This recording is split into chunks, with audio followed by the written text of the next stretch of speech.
This program features live coverage of an African safari and may include animal kills and carcasses. Viewer discretion is advised.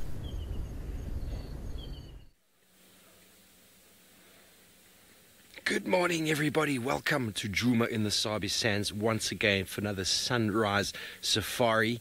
And we have found the little chief, Hosana. He was down by Twin Dams, busy stalking a scrub hare. And now some baboons have spotted him, so he's stalking all the way around. We're right on our southern boundary. We thought he was going to leave, but he's just trying to get around the watchful eye of those baboons. Good morning, everybody. It is a very nice 17 degrees Celsius, 62 degrees Fahrenheit. My name is Steve Falconbridge. I'm joined on camera by Fergus, and we have got the little chief. Feel free to send through your questions and comments, #SafariLive, or chat to us on the YouTube stream. We'd love to hear from you, but we're going to see if we can keep up with him. Don't cross south, my boy. This is Gowrie Main right here, and hopefully he doesn't go that way, because if he does, he's heading on the wrong way. Hosana, come back in, my friend.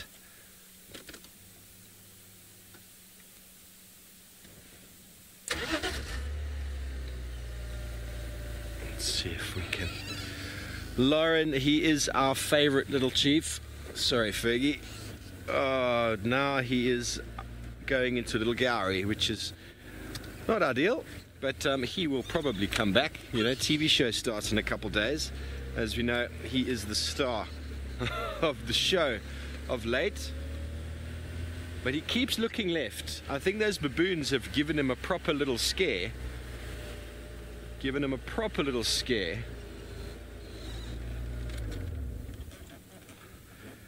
Zephyr, the little chief, is indeed getting so big, and we watched him. We were called into the sighting. One of the landowners found him, and he had his head and body poised, stalking inside of a bush for the longest time, and eventually out he came, chasing a scrub hare, but the scrub hare eluded him, and then the baboons spotted him, and then he did this very deliberate stalk to get around so that he didn't get spotted. But he still got spotted, and now I think he's trying to get as much distance between him and those baboons as he can, because baboons can be quite a formidable enemy. But he's in the southern side now. We're going to see. Oh, sorry, we don't have any flare at the moment. We're going to have to reposition their faith as he disappears. Don't go anywhere further south. Guys in Little Gowrie are going to be happy. They haven't seen him in the longest of times. Well, we're going to see if we can get just around here, see if we get another view of him. There he is, just there. He is our favorite little cat. You know, he's probably going to come back, but I'm pretty sure it's the baboons that have given him a fright. He's going to do a huge loop to get around them. Or maybe he's going to go visit his old haunt, Chitwa.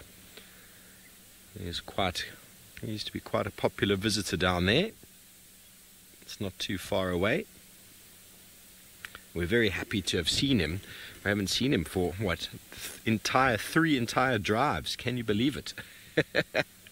Everyone starts getting worried when you don't see him for a little period of time. But he has become a very successful young gentleman.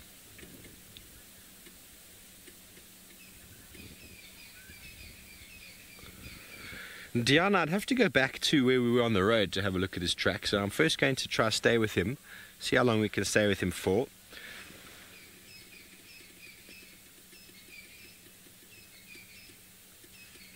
Okay, so it sounds like lions have just arrived behind us towards Twin Dams there. There's a pride of lions popping in. Well, we are so spoiled for choice right now.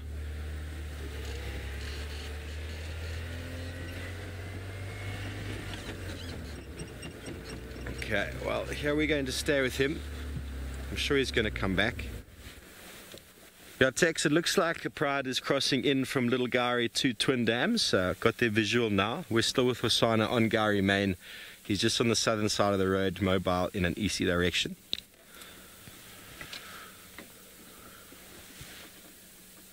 That is super exciting. We've got lions behind us. We've got Hosanna here, spoilt for choice, as it were. But we'll stay right here. Ooh, he's suddenly changed his behavior.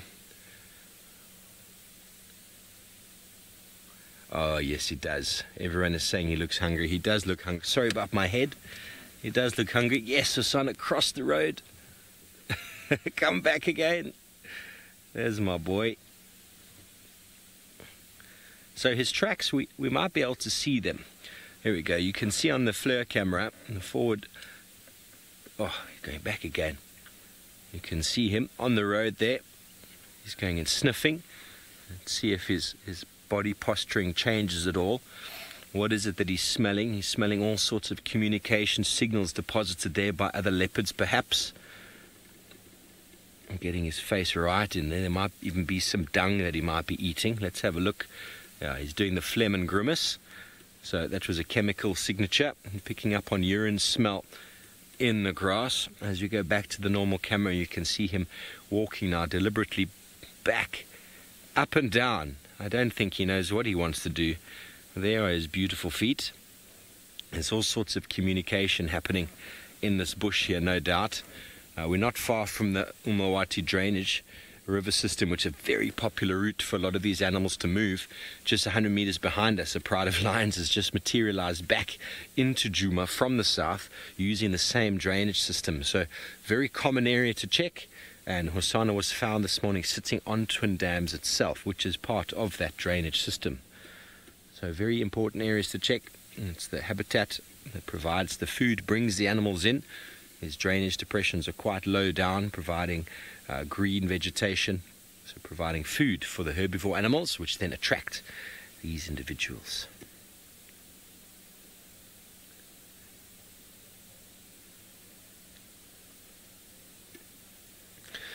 Minamu, as leopards get older, I don't think they get submissive at all. The young leopards are submissive. We've seen Tundi and Tingana behaving submissively to Hosanna, but I don't think that is the norm. The young leopards are the ones who are supposed to be submissive, not the older ones. The older ones, once they have territory, it's all about status, it's all about dominance. It's not about being submissive. If you're submissive, you're generally basically ceding your territory away. So I think they're just tolerating him because they know that he's providing food and he means well, and he's everyone's favorite leopard. But I think what we're seeing with regards to leopard behavior is very, very interesting, and I wouldn't say it is the norm across the board. None of these animals read the textbooks. He's very confused. He wants to come back. There's all sorts going on. I wonder if he knows that there's a pride of lions 100 meters behind us. Probably not.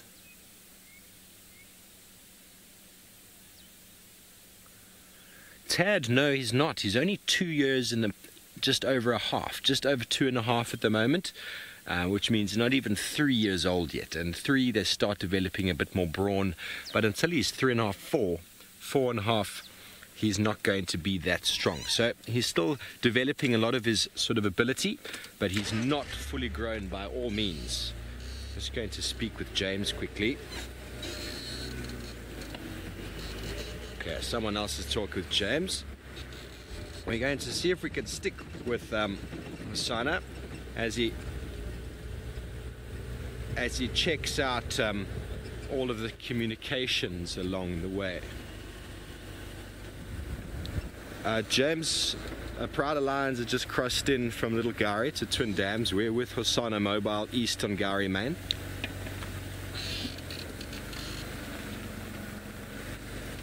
Yes, come back in. He wants to come in. He's coming back.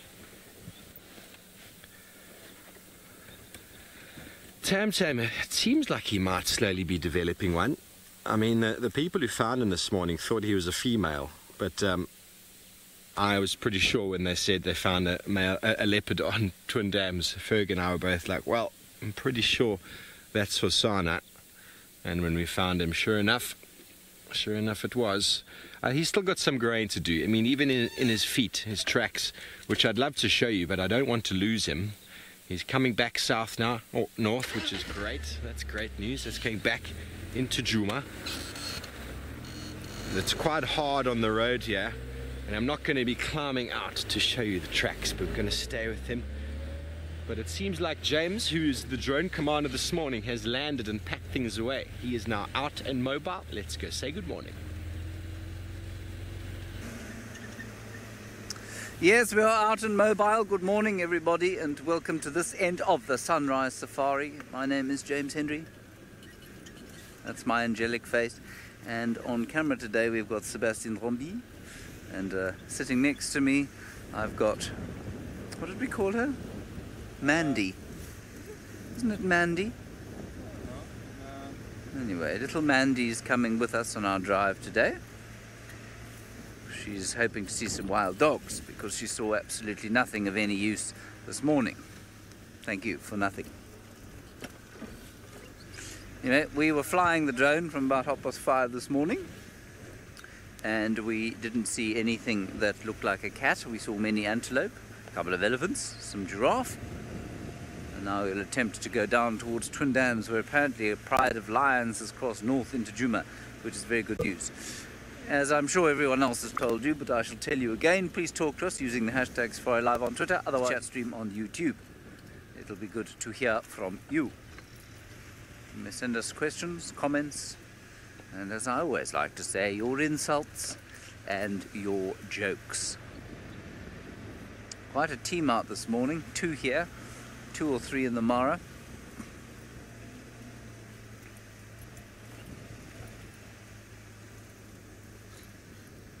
Cobalt, no, we cannot name the drone Mandy the Magnificent, because that would be, I think, giving her slightly too much credit, and you know, as soon as we gave Mandy too much credit, she'd cease to be useful.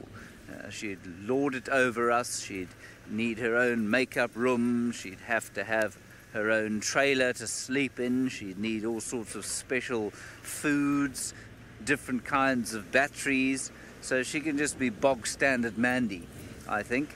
Otherwise, you know, what happens with talent, as they call it, as soon as you start giving it too much credit, it starts making outlandish demands. And you know, if you look at her now, she's even now starting to get a little bit bristly at the thought of being called Mandy the Magnificent. She's looking at me with her one evil eye, as if to say, yes, I am magnificent, and so I need to tell her that she isn't. She has a lot of work to do. There we go. Cobalt, I'll thank you not to put ideas into Mandy's head that don't belong there. So like I say, we think the Nkuhuma Pride has crossed north onto Djuma. They are spending a lot of time on their southern boundary, and I suspect that is because they're trying to escape the attentions of the Avoca boys at the moment. Where Tingana went from yesterday, I don't know. Our 12-year-old Duke, he, we think, wandered down south of the water of the dam, somewhere around there. So if we get very lucky, we'll find him there. And Tandi and Tlalamba, no idea at this stage. So it's a fresh morning. There's a small cold front that's blown in. Doesn't seem too cold. I believe, though, that we're staring down the barrel of another one for the TV show on Saturday morning. Now Jamie Patterson appears to have made her way down to her favourite part of the Maasai Mara, and that of course is the den of the North clan of Hyena, Krokata. I'm at the den, and naturally, as luck would have it, both cubs have just gone back underground. Both Polar Bear and Waffles' cubs have come out this morning. A very good morning to all of you. My name is Jamie, and this morning James is on camera with me, and we are at Waffles' natal den, desperately trying to get something to round off our final episode of The Gauntlet, but more importantly, to get you a glimpse of this cub. I promise you they were both out this morning. Polar's was climbing all over Mum. We came out at 5 this morning to see what we could see. And Waffles, believe it or not, is actually to the left and in front of Polar Bear. She's in a hole down there. And the little cub came right out. It's got the tattiest little ears. I can't wait for you to see it. Of course, now it's gone down and is suckling with Mum, I think. but we're going to just sit patiently. We have to sit patiently and finally get what we need. Master Eve, what a lovely thing to hear. Master Eve says that they just love hyena. I'm very happy to hear that, because they're very special, very misunderstood animals. And I absolutely adore them as well. And having spent this much time with them, I really, at no point, want to be separated from them for any extended length of time. I can't tell you, every time I have, let's just see if Polar Bear gets her cub. Every time I have to leave them for a few days, I feel terrible.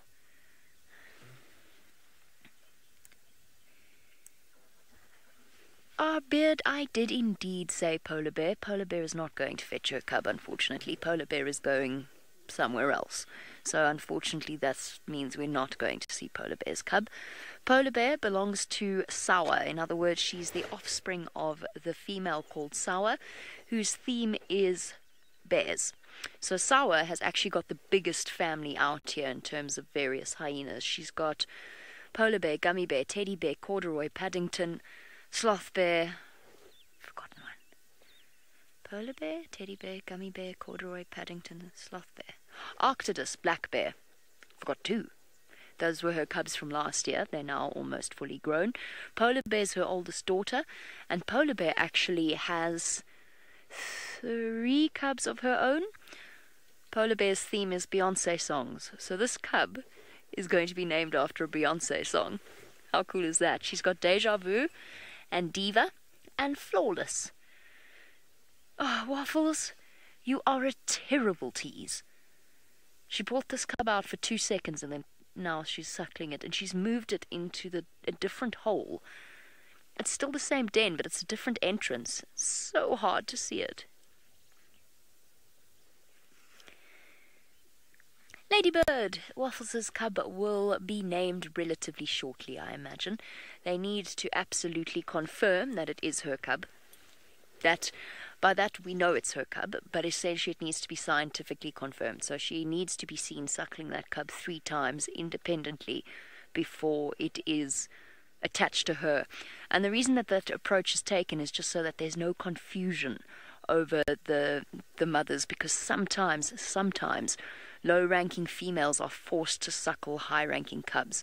So it's just to ensure, even though Waffles is the matriarch, it's just to ensure that she is the mother. She is the mother. We know she's the mother, obviously. But it's just a scientific way of confirming that. So once that's been confirmed, then Waffles' cub will receive its name. At the moment, I think of it as Wafflet. I don't know why. It's just sort of come across that way. It's Wafflet. But it will either be Grenadine or Ilovo or cough syrup. Cough syrup's hilarious.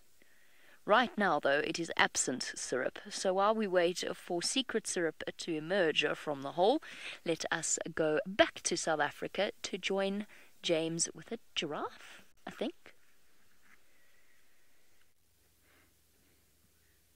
Yes, the giraffe, you're correct, Jamie.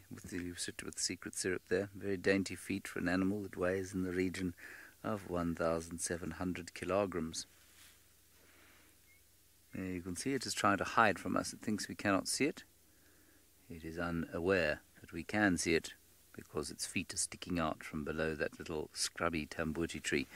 It is eating tambuti buds, if you like. I climbed a tree to retrieve some buds the other day. I possibly should have just come to this one and taken them from ground level. But the birds and the giraffe seem to be deeply impressed by the production of the tambuti buds. Certainly the grey go-away birds.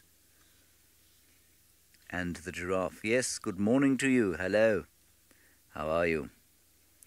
He looks a little worried. You see, he's frowned too much in his time. He has a greatly furrowed brow.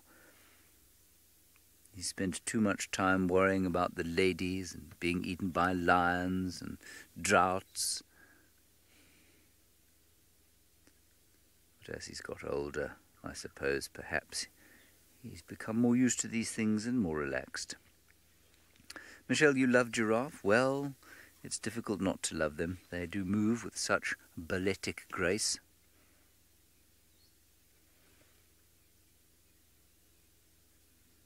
perpetual look of surprise is also quite endearing. This is a relatively old male that potentially lived to about 20 years, we think.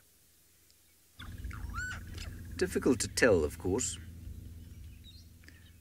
And the reason it's difficult to tell is that we very seldom would follow a giraffe from birth until death.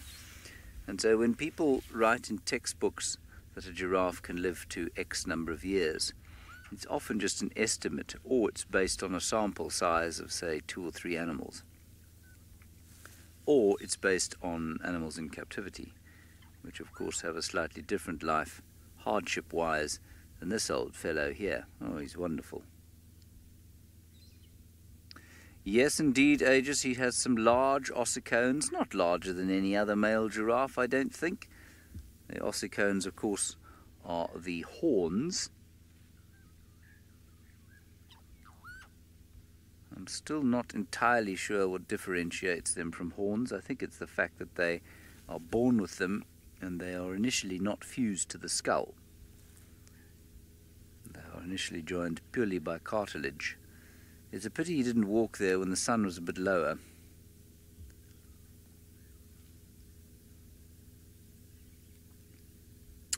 Kendall, in much the same way that you tell the difference between males and females of most species, you look between the back legs. That's the easiest way to tell.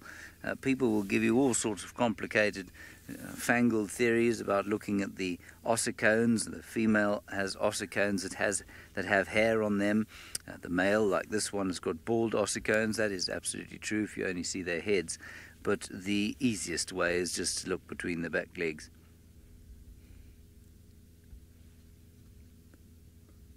There's an enormous fascination with telling male from female, and almost universally, but for things like elephants and rhino. Yeah, if you just look between, even with rhino, the answer lies between the back legs, where you'd expect it to lie. Okay, let's move on. The lions are not too far from here.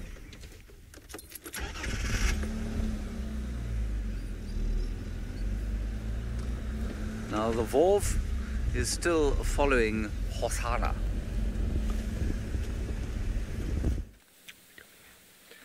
Yes, well, we have managed to follow him. He's now north of the southern fire break. He's sitting on a characteristic termite mound, showing us how pretty he is. He saw a duiker, and he came running down and then sat on top of the termite mound and seems to have lost sight of the duiker. We can't... Oh, there we go. That's way too much effort. Way too much effort. There we go. He's now flat, trying to blend in with his surroundings. He's moved off far enough from those baboons, which was a good thing, because if he'd stayed where he was, he might have actually got caught up by those lions. Ooh. Ooh. Okay, well, we're going to stay with Hosanna and see what it is he gets up to. He might have found that duiker. Who knows? It might happen. Who knows where? Oh, he's sneaking around. But while we try to stay with him, it seems like Jamie up in the Mara has managed to get you a good visual of a cub. To interrupt you in the middle of that, but look. I just have to take every possible available chance so that we don't miss these moments. Murphy's Law.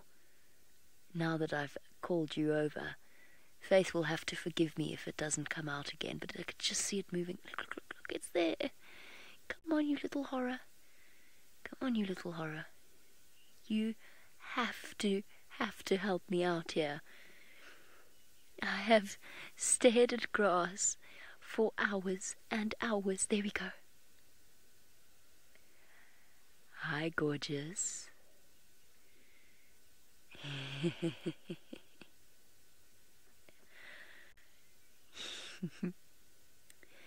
Nearly 4 weeks old today. What day is it? It's Wednesday. 3 weeks old. I've lost track of weeks. The youngest hyena cub ever before seen on SafariLive. Possibly ever seen live in the entire world. Obviously, I'm talking about when we first saw it a few... When did we... We have seen it live, haven't we, before this? Yes, we did. During the overtime show. Come on, little munchkin. Totally worth it, even for those brief glimpses. And they are so gorgeous at this age. It's just really starting to get that light of recognition in its eyes. It's starting to acknowledge that there's something outside of its immediate sphere of existence. You can still see the grass moving. It's still moving around. Come on, little one. Thank you for that. That would be enough. That would be enough to make me happy, but one more head appearance would also make me very happy. Thank you.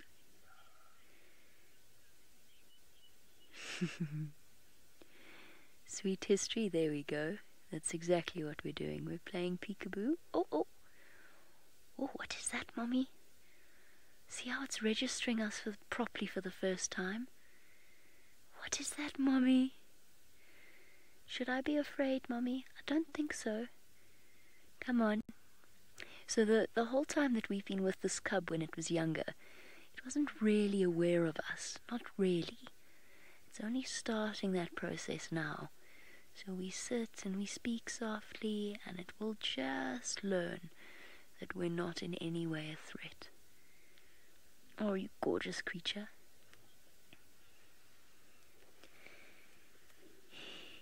Dr. Rob, you say it's so fluffy. It is, of course, destined to get even fluffier as the months go on, but it is fluffy, and they are fluffier in the Masai Mara than they are in South Africa, just because it's colder on average here. He's your baby. You clever girl. You clever girl. Where's your baby? Well done, Waffles. You just lie on it.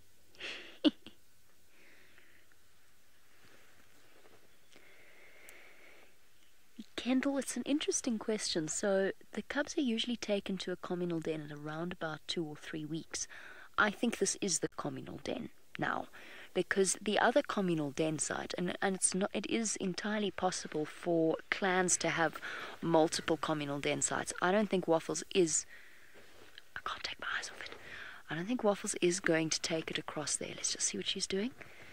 She's not going to take it to the other communal den because the cubs are too big there. It's too much of a threat. I think this is the new communal den. She moved this cub here to where Polar Bear had her little cub. And she's done that deliberately because those older cubs might not mean it any harm. There it is to the right of her. So cute. Might not mean any harm, but they're big and they're boisterous. I don't think she'll take it there. Not for a while. I think this is going to be the sort of the communal den for a little bit with Polar Bear and with Waffles. And there's a few others that are due to have cubs soon. Elsie being a good example. I expect Elsie to have cubs soon. We have worked very hard for this. I'm so glad we can share it with you.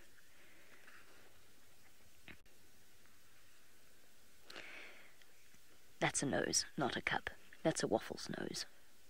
There we go, there's a cub. Be surprised how many times I've confused them. Hello.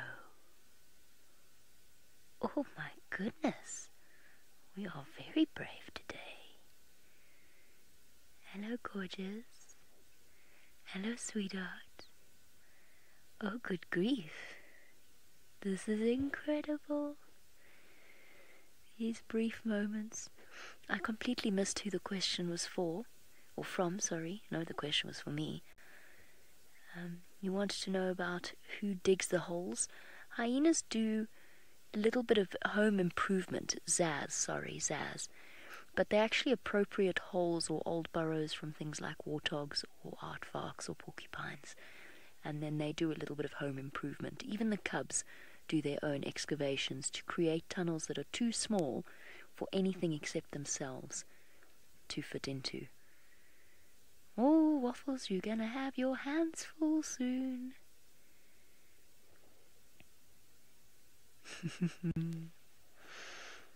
It's already starting to get those oversized ears.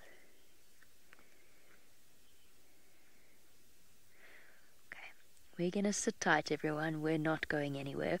But it's an action-packed morning, and James has found some big cats for you. Well, I'd love to say I found them, but I didn't. Somebody else found them, and we've vultured in here. We've scavenged on the back end of someone else's sighting. It's a very noisy blacksmith lapwing coming in. This is the famed Nkuhuma Pride, who was just drunk from the water here. They're now lying on the dam wall observing things, and if you look carefully you can see that they are extremely fat. Their corpulence brought about most likely by the death of a zebra sometime last night to the south of our boundary, or something the size of a large kudu. Whatever it was a big meal. And you can see they look dissatisfied because they're so uncomfortably full of food.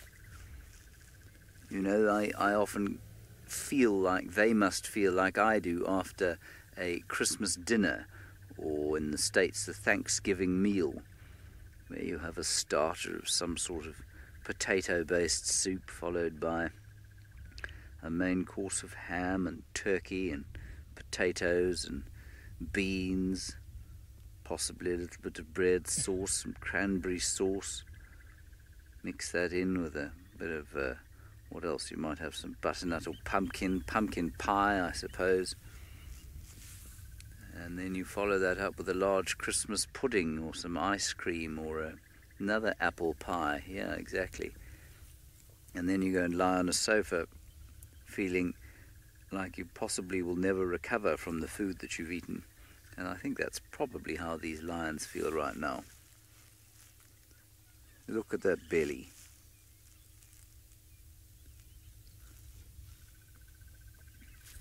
Chris, I think all 11 are here. I'll count them. We can probably count them. If we go to the far right, there's one sitting out on its own. It's obviously done something unpleasant, or it's just very introverted and likes to be on its own after a heavy meal. So there's one. And we go across to 2, 3, 4, 5, 6, 7, 8, 9. I can see 9, but there could easily be another 2 the other side, unless Amber Eyes and the youngster have left them again and gone in search of love. You count 10? In total, yeah. Okay. Sebastian counts 10. 1, 2, 3, 4, 5, 6, 7, 8, 9, 10. Yes, there are 10. I suspect the other one's probably just the other side of the dam wall. The baboons are going insane to the south.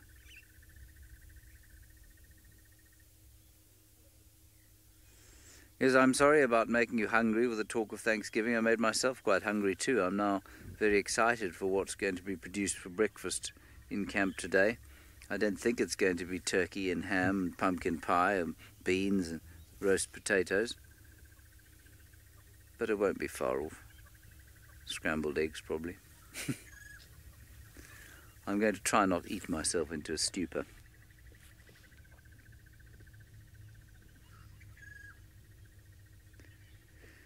LM, this pride of lions, 11 of them will probably devour a zebra in a couple of hours. Maybe 4 or 5 hours. It won't take them much longer than that.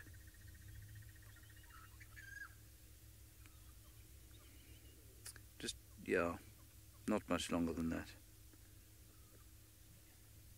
I think we should go around the other side and get a better look at them. They all seem to be looking to the south. So we'll go around there.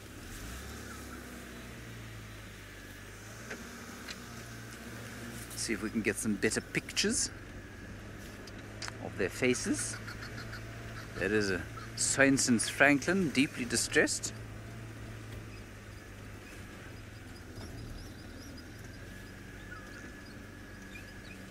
Lulu, it's very much a family affair in lions.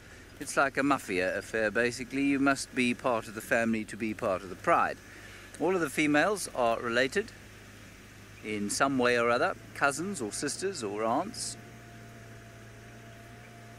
And very seldom will a stranger be accepted into the pride. It does happen from time to time, but it's very seldom that would be allowed. Normally it is only relatives, and relatively close relatives.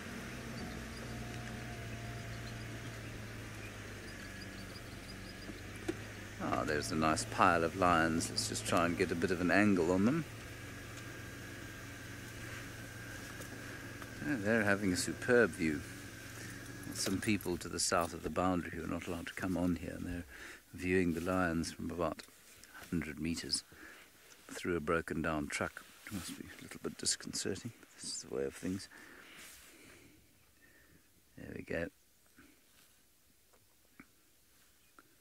Now you can see a great deal of fatness. Now, of course, they're not fat in so much as they are not covered in a layer of subcutaneous fat. They're just fat because their bellies are full. They're actually very lean. They don't deposit fat around their bodies like human beings do. Again, I often like to mention the books that I'm reading because it helps me to remember what's in them. And this current book I'm reading about stress and the hormones of stress, and why, for example, animals don't live with chronic stress like we do, and the effects that it has on our bodies. Well, one of the effects that chronic stress has on the human being through the production of a group of hormones called glucocorticoids. One of the effects it has on human beings is to create the deposition of fat around the belly region. So chronic stress will do that to you. I mean, obviously you have to combine it with some fairly severe eating, but it will absolutely do that to you, whereas it does not for these lions, because they don't experience chronic stress. They experience periods of acute stress, and then they do this sort of thing, where you can see stress is very, very far from their minds. So what glucocorticoids do is they promote the absorption of fat into the fat cells around the abdomen. And it's a very good predictor, of course, of heart disease in human beings.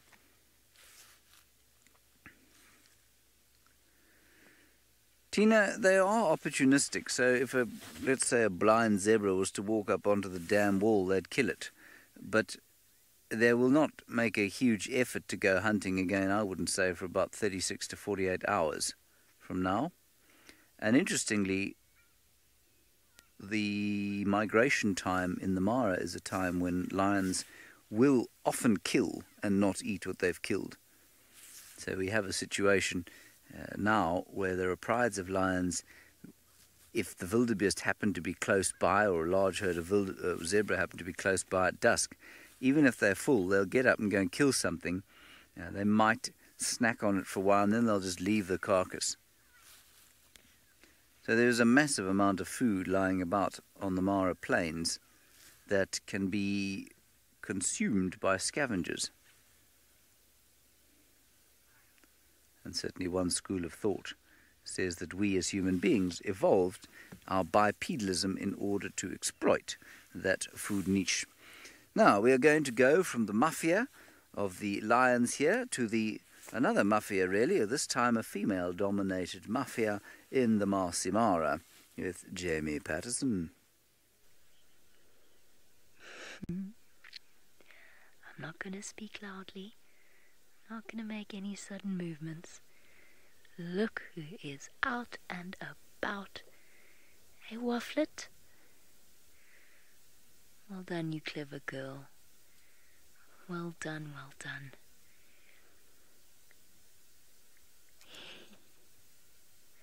Sometimes you don't even need to speak, you know. You can just watch these incredible moments play out.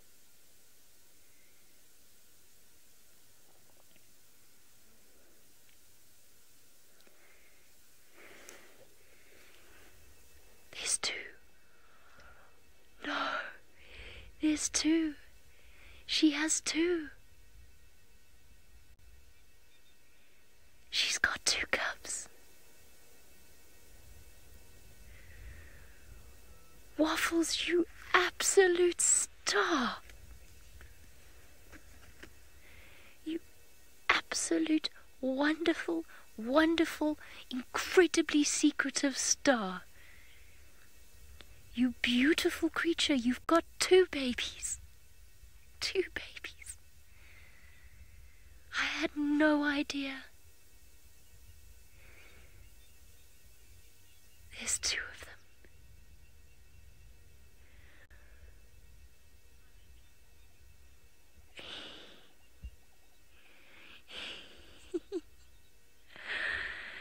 Dr. Rob, you say 2 weasel bears.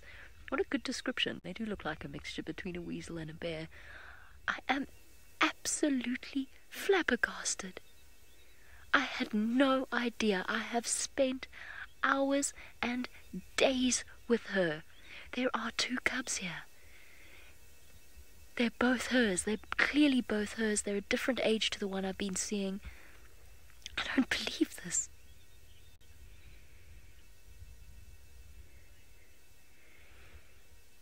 Alright, I'm really sorry. I'm going to have to send you back across to one of the other guides very briefly. I will explain once I'm done, but just very quickly let me do something for 2 seconds.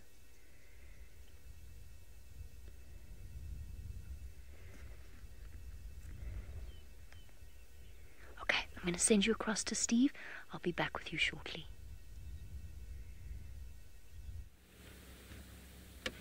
Thanks, Jamie. So amazing you've been able to reveal those cute little cubs to everybody. Well, we are still with Hosanna. He has decided he is just going to take a bit of a nap. And he is lying flat on this termite mound. Not a care in the world at the moment. He is unobserved. And a beautiful day it is. The duiker that he spotted seems to have disappeared. We haven't seen it again.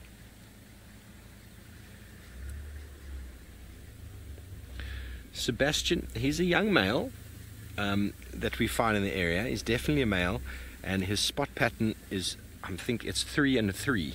And you see that, you can't see it clearly now, but that's his left side of his face. But those top spots there's 3 of them. And on the other side there's also 3. You can't see them now. He's also got quite a pink nose, and he is the most beautiful leopard in the world. Tamba has got very green eyes, blue-green eyes, and very big ears. It's Hosanna's younger cousin, Tandi's son. And there is a difference between the 2 of them in their eyes and the ear size. But Hosanna, being a young male in the area, quite often that is what you go for. But he's definitely got it comes to some practice. I mean, he disappeared for 2.5 months, then he materialized, and I didn't know who he was for a while. But thankfully we've got lots of people out there that spend a lot of time identifying these cats, and they've got all sorts of profiles. There's people out there that can identify the shoulder patch and spots on the top of the bum, and there's all sorts of things that you can see that stand out. Also, I think he's also got a notch or 2 in his ear that you can see there that help with the identification. So these are things that kind of develop over time that will add to an ID feature for a cat. But he is still quite young, so he doesn't have any of the battle scars that you might expect of a cat that might help you with the identification. But he is, he's been quite a feature here for the last month and a bit.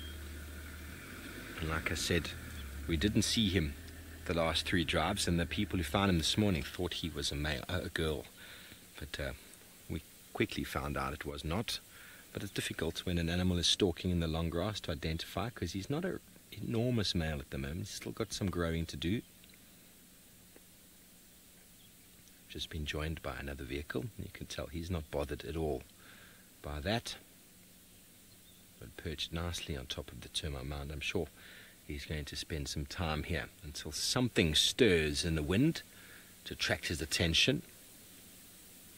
Naturally, most mammals will have milk teeth when they're born, with that initial little stage, and then those get replaced by adult teeth, and they don't lose them per se. They can break, in fighting or in eating or things like that, but then they're not replaced again. So yes, it does happen. Teeth can be broken, but just like us, there's not much they can do about it, except we can go to a dentist. Obviously, teeth wear comes with time, and you can actually semi-see some of the ages of these cats. Tundi's got quite a broken down, filed down canine tooth. That just comes with age. But the canines are very important for the killing blow delivered, and a leopard needs to be able to suffocate its prey quickly and silently so as to not attract the attention of other larger predators.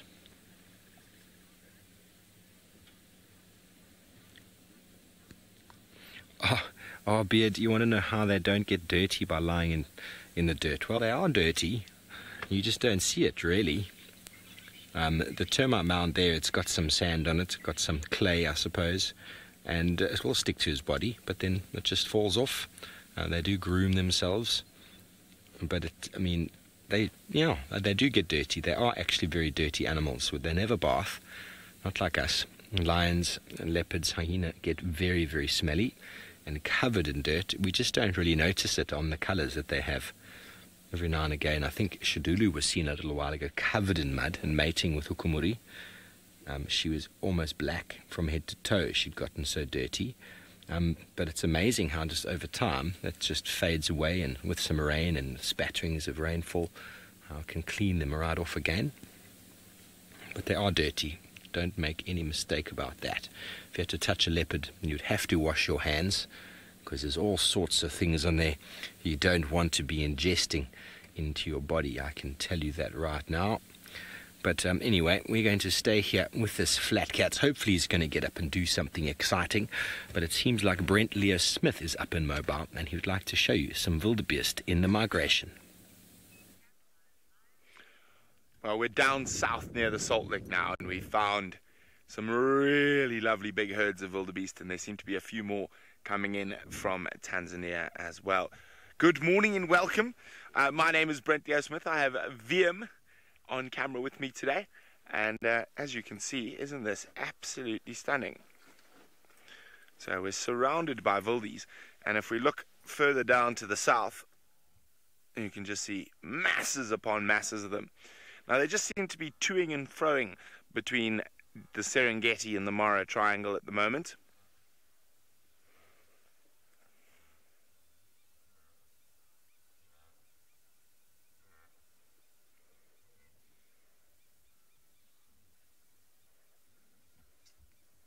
Isn't this absolutely stunning? And look who's in the middle of the wildebeest. And Gizmo, wow indeed. I'm wondering if we haven't discovered a den here. Let's go have a little bit of a closer look. So, last year the big clan around the Salt Lake, their den was a little bit further to the south. But that doesn't mean that they haven't moved, because there are quite a few hyena here, and one looks like it's going underground. Watch out, gnu's coming through.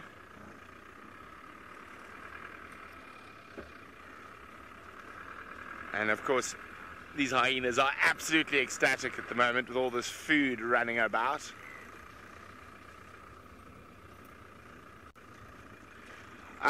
Morning, Invisible. Invisible's wondering where are all the buffalo. They're around. We saw some bigger herds early this morning. This is definitely a den. That's 1, 2, 3, 4, 5, 6, at least 6 hyenas, and it looked like this one was going down and under. Just trying to see if there's a hole there. They're not quite as relaxed as the Northies, as vehicles don't tend to come down this part of the world as often. And I definitely think, yes, there is a hole. I think this is almost certainly a den. Now this clan has got a really peculiar looking old female who has no ears. I don't see her yet this morning. All the hyenas here are looking very fat and very happy and very healthy. It's a big hyena, this one. It's standing in the hole. Let's see if she decides to call out some little ones, possibly.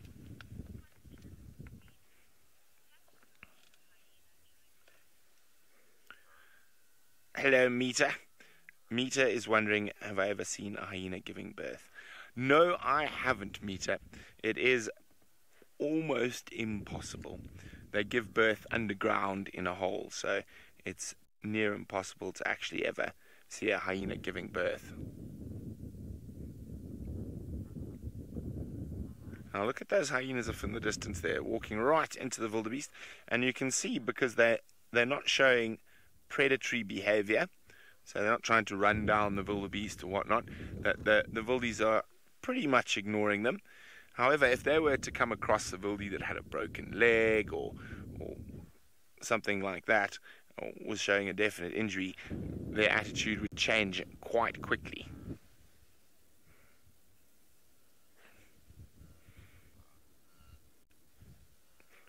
There we go, just watching us. She looks like she's so full, she's breathing so heavily. I'm full of beast, I'm full of wildebeest.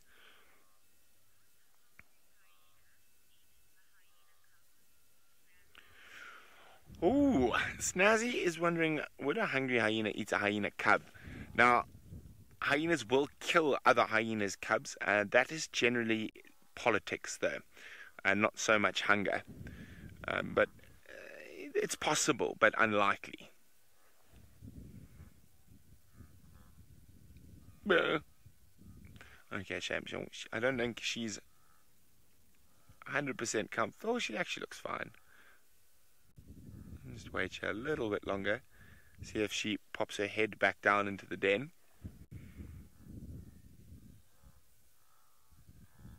She's got quite the look on her.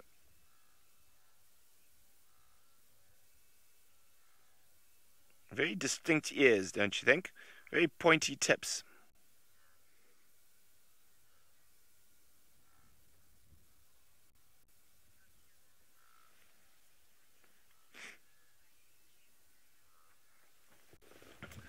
Okay, well, we're going to continue checking around the edge of the migration. Maybe we will find Kipuli and the boys, or some other lions, you never know. In the meantime, let's send you back to Commander Bond and the Niconico Pride. Well, the Nkuhumas, I don't think, could be any more satisfied than they are right now. They are fast asleep. Look at that. They could not be more satisfied with their existence if they tried. Now, we are missing one of them. 1, 2, 3, 4, 5, 6, 7, 8, 9, 10. No, I think we've got 11 now, do we? 1, 2, 3, 4, 5, 6, 7, 8, 9, 10, 11. Yes, we've got all 11 of the Niconico Pride here. And the day is warmish, or it's becoming warmish. It's not going to be hot because there's cloud here. They've got full bellies, so they're not going to have to worry too much about finding shade. They might a little bit later move into some bush, but otherwise the completeness of their slumber in about 10 minutes is going to be utterly profound. I suspect that if you were very careful, you could probably walk past them in about 10 minutes without them noticing.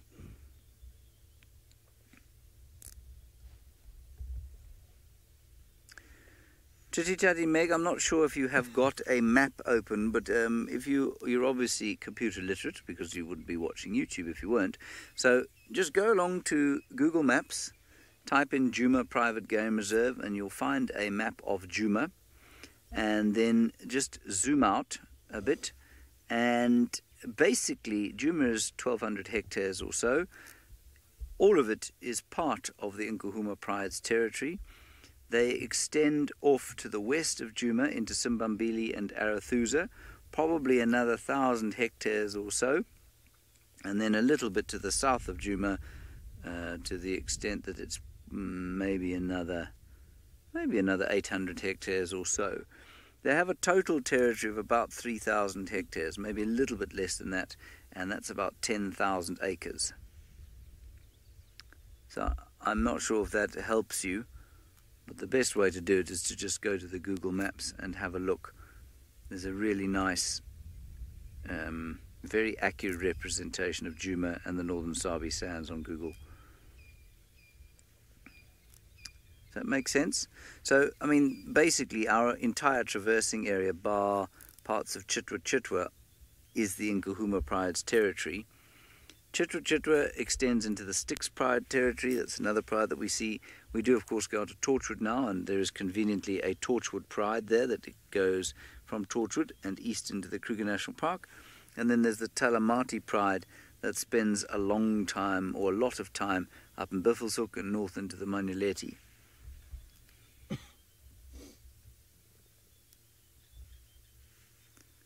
Well, these guys hold the territory where we most often are. No, Lizzie, with lions that absolutely isn't the case, that there is one standing guard always.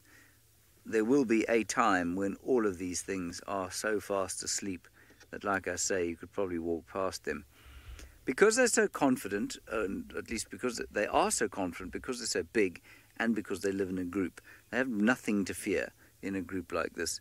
The only thing that would disturb them in this part of the world would be an elephant coming past. An elephant would take a dim view of 11 lions lying next to a waterhole, and a big bull would definitely chase them. A herd of elephants with youngsters would be reticent to approach them, but a big cow might get upset enough and try and chase them. A big herd of buffalo would come here, smell them, and probably leave them alone, go somewhere else to drink. So they've really got nothing to worry about. A single lion on its own, not quite so much. It would have to fear hyenas, and they'd probably not sleep quite as soundly. But if you compare the way they sleep with the way that leopards sleep, it's very different. Leopards seldom keep their heads down for more than 2 or 3 minutes at a time before looking up very briefly and then going back to sleep. Females especially. Males, if they can find themselves sufficient cover, will sleep properly. But they then get up and they move a little bit and they look around because they're much more vulnerable. Well, there's very little that's going to disturb a pride of lions like this, so they don't really need to have a sentry looking out for them. And of the ones that are awake here, I think that they're youngsters, although no, that's not a youngster.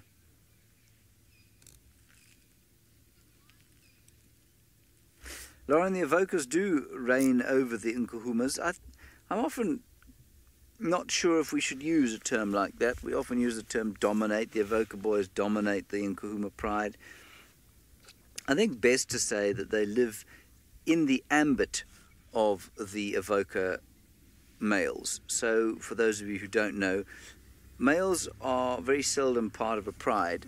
They are extra to the pride, and what they do is they have a number of prides within their territory. So their territory will encompass 3 or 4 lion prides. In this case, the evoker's territory encompasses the Nkuhumas, the Talamatis, and the Torchwood prides. And so that's 3 prides that they have within their territory. So their territory will be roughly 9,000 hectares big, or 22,000 acres or so. And within their territory, the Nkuhumas sit. But to say that they reign over them would be to imply that they had some kind of, I guess, leadership role or some kind of authority over them. The only role that they play for the Nkuhuma pride is A, as mate, and B, or it will be as mate eventually when they start mating with this pride, and B, as protector of the territory from marauding males who would come in and kill cubs. So that would be their role. They don't lead the pride, they don't tell them where to hunt, they don't help them hunt, they often steal from them. And so to say that they reign over them is to give, I believe, a male lion a royal designation that it really does not deserve. I've always thought since the very first day I started guiding that I just can't see the nobility in lions or why they're called royal. That's not to cast aspersions on them, but I just think it's very, the characteristics are much more that of a crime family than they are of a of a royal family in the traditional sense of the word. I'm sorry, Faith, I missed the name of that one. It was quite a complicated one. Kaliki Wati? Kaliki Abel. No, most definitely not, almost, will their pride of lions mate with multiple coalitions of males. And I think what is quite interesting here is that we had the two prides, or the two lionesses, who left the pride briefly, and we had them chasing Kalamba up a tree, and we had them on their own on the hunt, and before they rejoined with the pride. They are interestingly two lionesses who don't have cubs yet, and I think that they were off seeking out the evoker males for mating purposes. The rest of the pride probably still a little bit wary of them, because there are some youngsters here who could potentially be in danger from the evoker males, and so they will try and stay within the ambit of the Birminghams, although that's not possible because they will have to go so far out of their territory to stay in the ambit of the Birminghams, which is exactly what they did when Amber Eyes had cubs. They almost left their territory to go and try and be in an area where the Birminghams were, because Amber Eyes gave birth to Birmingham cubs. And now the Birminghams have gone and they find themselves in the territory of the evokers, and they are not going to mate with the Birminghams again unless the Birminghams come up here and kick the evokers out. Does that make sense?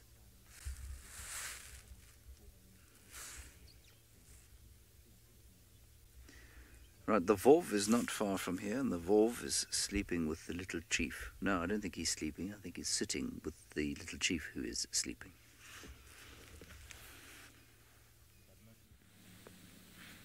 We are indeed, and we have got him on the thermal, just to go and show you how much warmer he is than the termite mound that he is perched on, and interestingly enough, with his head flat.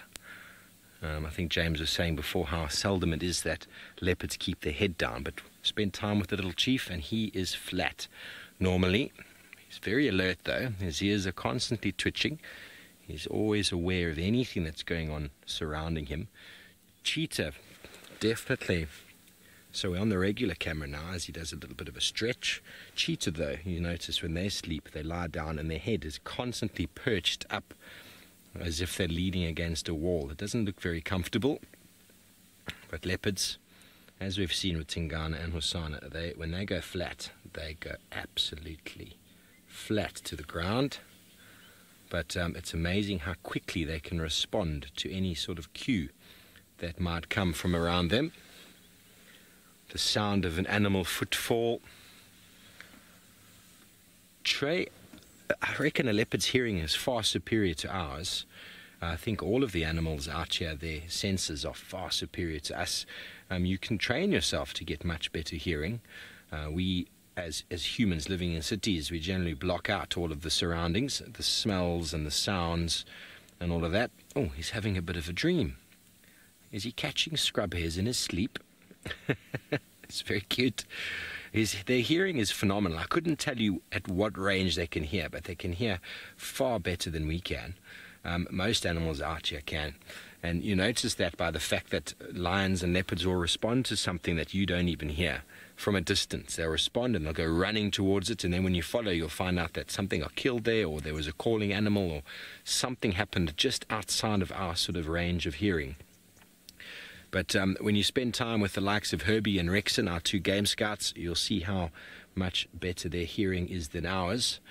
And a lot of that's got to do with the fact that I often have an earpiece in my one ear. It makes it very difficult to hear clearly. But when it comes to survival and it comes to experience and time spent out in the wilderness, and if your hearing keeps you alive, I guarantee you will improve it. It will get to a very, very heightened level. So will your sense of smell.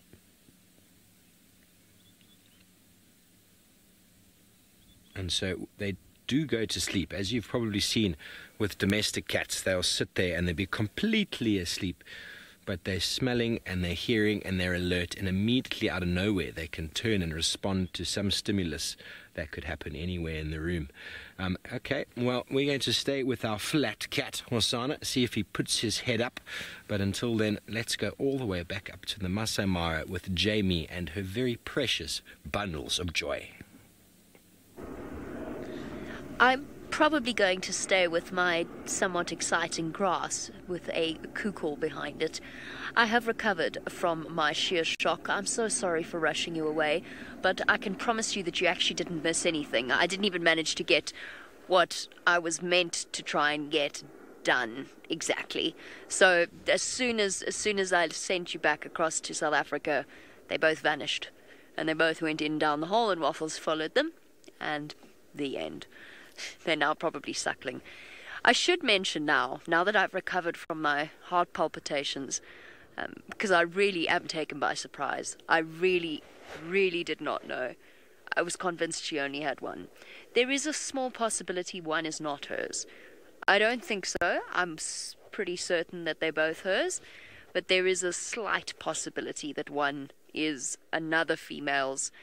But we've only seen 2 females at the den. It's always been Polar and Waffles. These guys are so much smaller than Polar's cub. I'm pretty certain. But until I can see in there, which I can't, obviously, and I'm certainly not going to drive on top of their den to satisfy our curiosity, until we see them suckling out of the open, we actually don't know for certain. I'm certain, though.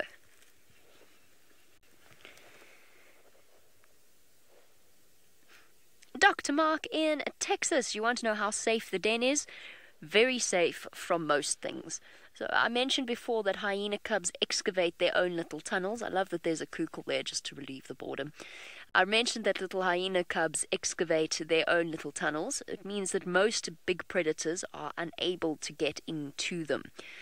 The biggest threat to hyena cubs at this age is other hyena. I think Brent has even touched upon it. Obviously, political reasons why that might be the case. And it's usually high-ranked females that kill the cub of low-ranked females. And there's nothing that the low-ranked females can do. They try, but they are almost powerless in that sort of situation. It's quite a sad aspect of a hyena clan society, but it's quite a common cause of death for hyena cubs of a certain age. What's her name? Fuzzy, who I thought originally was the mother because I didn't really know Polar Bear at all, and she kind of looks like Fuzzy. Fuzzy lost both of her cubs recently for that exact same reason. I don't know which high-ranked hyena killed them, but fortunately Polar Bear's also quite high-ranking, so she'll probably be okay. I think they're suckling now. I'm almost certain that they're suckling now. The pattern that I've followed, I mean, clearly you can't believe anything I say because I was taken by surprise by one extra cub. But if you were to believe my observations, the pattern basically goes, Waffles goes in, she wakes them up. Hello, Kukul. What have you got there? Got something. Interesting. A frog. A squashed frog, by the looks of things. Where did you find a squashed frog? Next to a hyena then. How interesting. Maybe a hyena grabbed it. This is random. What was I saying? Oh yes, the pattern. Waffles goes in, she wakes the cubs up, she calls them out, well, cub up until recently, and then she goes back in and she feeds them. And she basically suckles them for the next hour or so, possibly even longer, and we don't see the cubs from now. So I'm probably going to leave these guys, go see what the other hyenas are up to, meander, and then just before the end of drive, we'll do a little loop and then we'll come back, so that we're not just staring at grass, because A, I don't have enough to say about grass, and B, James will go mad if he has to film grass for the next hour or so. Look how exciting that is. It is exciting grass. It's grass with a secret. I'm so glad I never got what I was meant to get, because I was focused on other things. But I'm so glad I got to share that surprise with you. None of you were with me when I found them, all those brief moments of glimpses of the one cub, so I'm glad you got to share that moment with me. I still haven't got what I needed to, though. Oh well. It's okay. The production team can beat me later.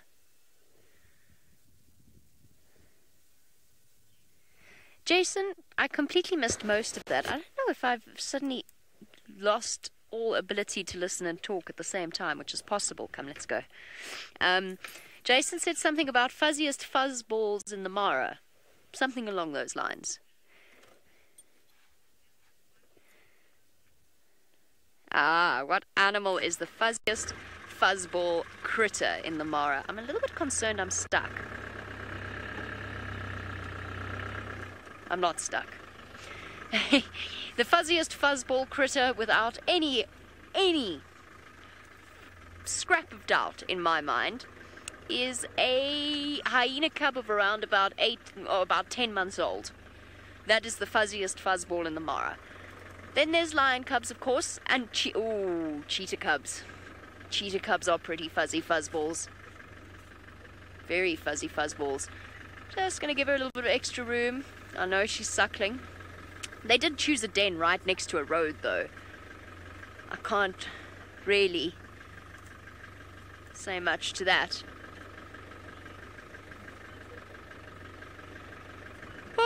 Okay. We'll come back here towards the end of drive. Maybe we get lucky and they're exploring out in the middle of the day. Fingers crossed. But while we go off in search of other things to keep you entertained, let's go. I think James has done something similar with the lions.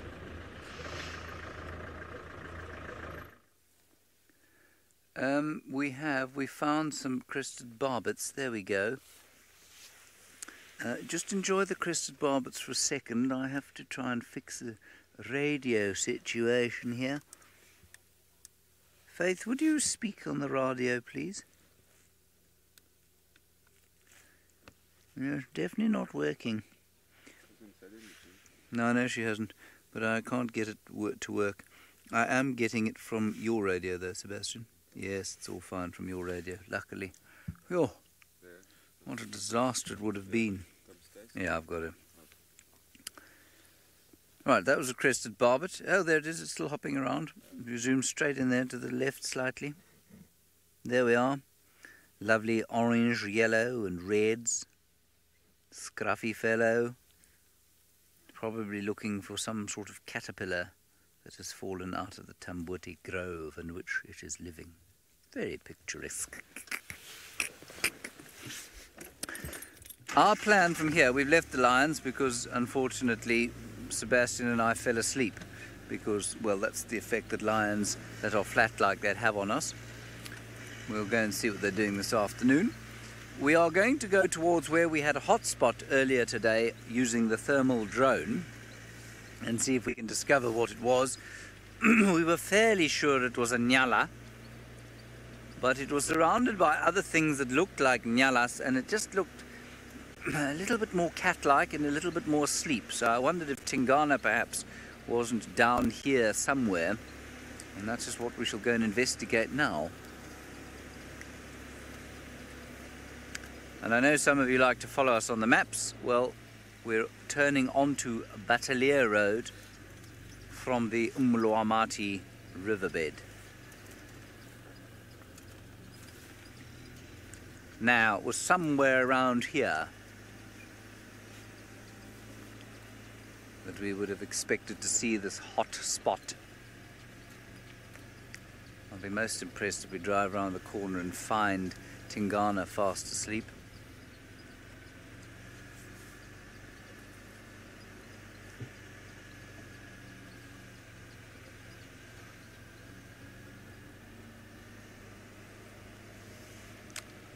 Flying high, my understanding is that a jaguar is larger than a leopard. The heaviest male leopard you'll find around here probably weighs in the region of 70 to 75 kilograms, about 160, 170 pounds. And I think a jaguar, if I'm not mistaken, weighs in at around 90 kilograms or about 200 pounds. I could be wrong. It was exactly in this area. There was that hot spot. So we'll drive very slowly through here. We do not have the FLIR thermal camera with us, so we cannot bring its powers to bear on the bush in front of us.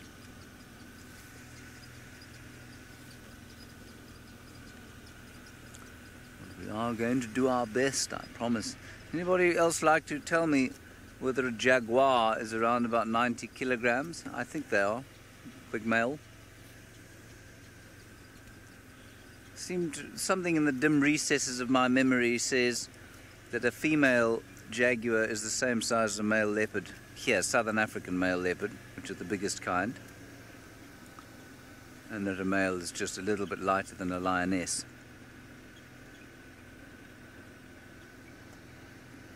Remember, leopard sizes do vary hugely. Yes. Yeah, a big adult male get up to 96 kilos for a jaguar. And that is, of course, according to the Google, but I don't know how much of the Google, or how much of the research the Google has done. Oh, Steinbock, my goodness. Can you believe it? Look at that, everybody. A Steenbock, standing like a Steen.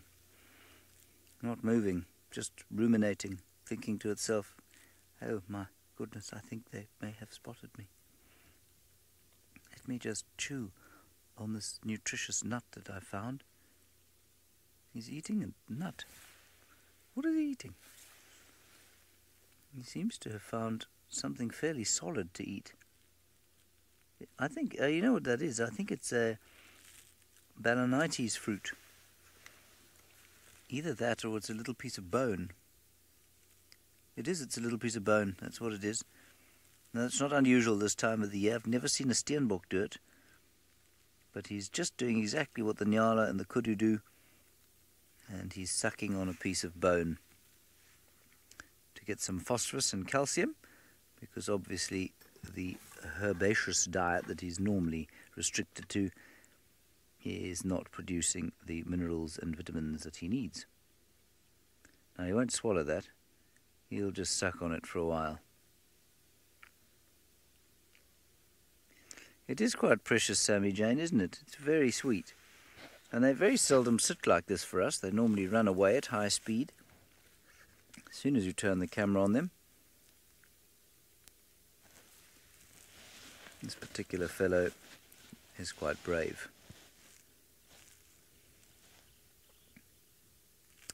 It does, Armin. It looks like he's chewing gum and considering life. It is a piece of bone, though, of course. Chewing gum is hard to come by if you're a steenbok. Other nice thing you can see there is the gland below his eye, the orbital gland or preorbital gland. And you see that kind of black hole in front of his very black eye. Well, that is the preorbital gland, and he will use it to mark territory by spiking pieces of grass into it. It strikes me that the dangers of blinding oneself must be fairly high.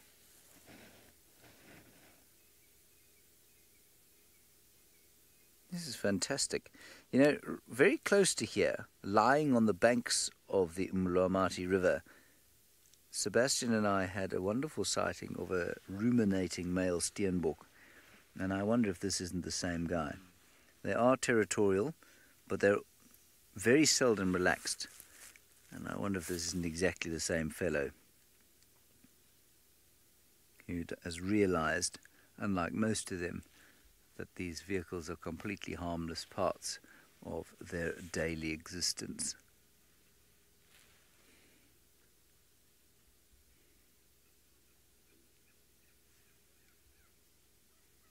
Yeah, they do, Jamie, and they're the only ears that do look like leaf patterns, as far as I can make out. There must be some reason for those patterns. Obviously, they need to be able to hear very well. There is the fattest tick in the world on the left ear. It looks like an earring, in fact. It looks like a decorative arachnid attachment. But all the others have fairly uniform hair patterns. And the hairs are there, of course, to protect them from the wind and the dust. He's enjoying his piece of bone there.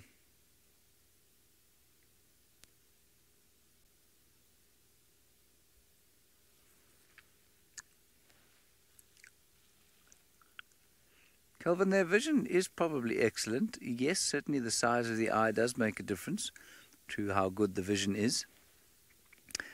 I think you'll find that they probably see quite well at night, and I think you'll find also that they have very good peripheral vision. And obviously, because they live in open areas, normally, they will need to be able to see very effectively anything coming or sneaking up on them. But they do have unusually large eyes, don't they? I've never read anything about their eyes, so I'm not sure if they're more or less impressive than a duiker's eyes, for example.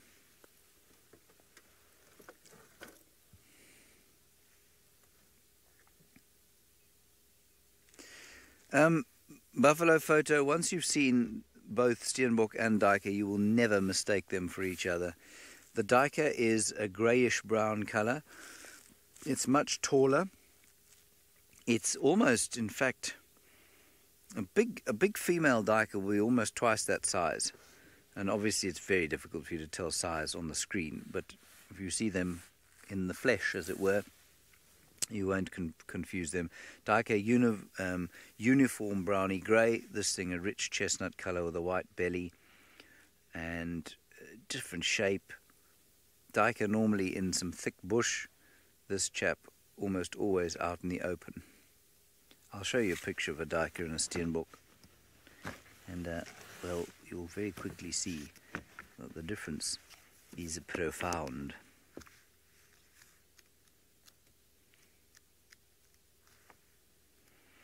Yeah, President, not very different from a klipspringer either. Klipspringer is an antelope specially adapted to jumping up and down on rocks.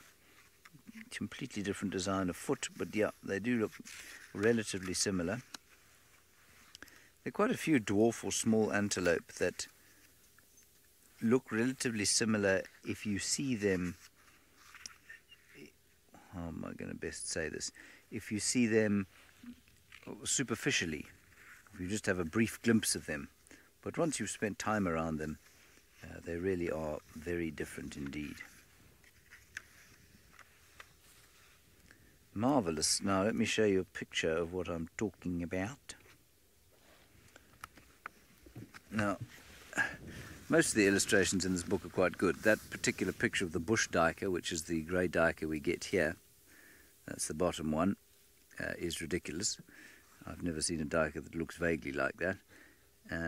So that's not going to really help you, but you can see it doesn't look like the Steenbok you've been looking at. It looks more like a alien that has in some way managed to cross itself with a rat and a squirrel.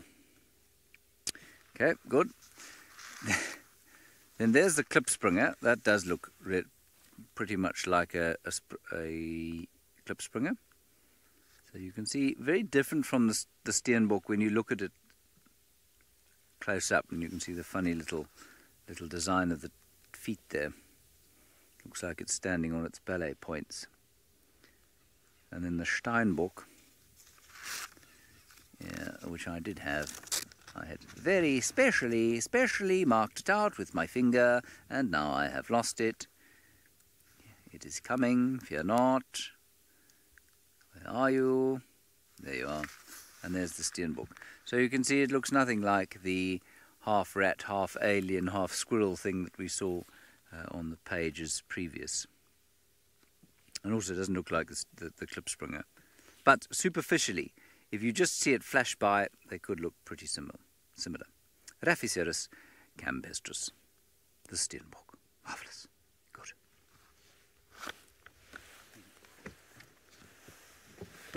Let us continue.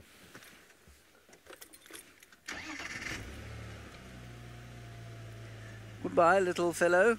See you later. Enjoy your bone. Let's go back to the Wolf and a sleeping Hosanna.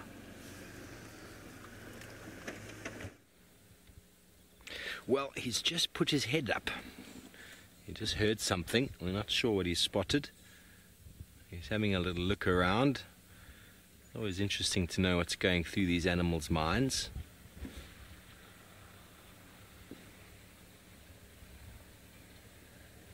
He's perched so nicely on top of this termite mound. Perfect ambush position, a little bit elevated. If he sees something or hears something, he can quickly move around the back of the termite mound. I've seen him do that before, where he spots something and then he quickly stalks around to the back and then comes back down on ground level and then moves into the area where he saw the animal moving.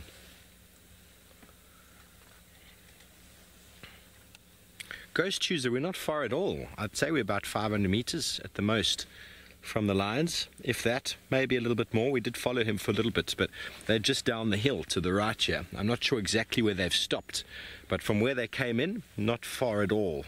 I heard an update on the radio about kind of where they are, and they're really, really not far. They're just on the sort of eastern side of Twin Dams, and we're just a little bit further than that. Let me just help Elvis here. Elvis for Steve. Yeah, good morning. Just come a little bit more on the fire break towards the north there, and then you'll get a good access in here. He's coming to... Now keep going the way you're going. You'll come through that drainage on the fire break, and then you can turn north towards us. Elvis is coming to join us.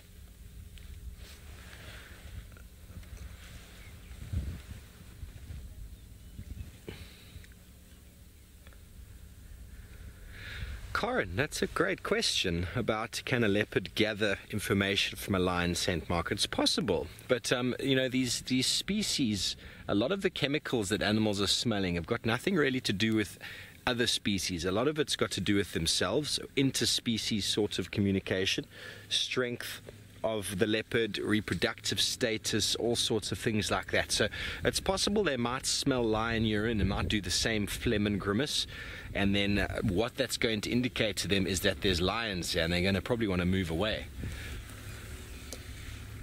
But I really don't know. I've never actively seen a leopard walk up to a lion scent mark and smell it. You see them sticking their face into what is clearly scent marking, and is it leopard? Is it hyena? Was it lion? We don't know. So I couldn't tell you for sure, but I'm sure through the chemical communication something will be triggered in there, and all of these communication signals that we talk about, we still don't really know what goes on inside that organ and what sort of signatures are actually dealt with. What we do know or assume is that it deals with reproductive status, strength, sort of health of the individual. Other than that, I think it's all a bit of a guess. He's alert. He's probably going to plop his head down again.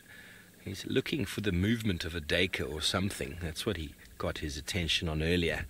But we'll keep you posted if anything changes. Well, we're going to be going once again all the way back up to the Masai Mara with Jamie. And I think she's still with her hyena. Let's go and see how they're doing.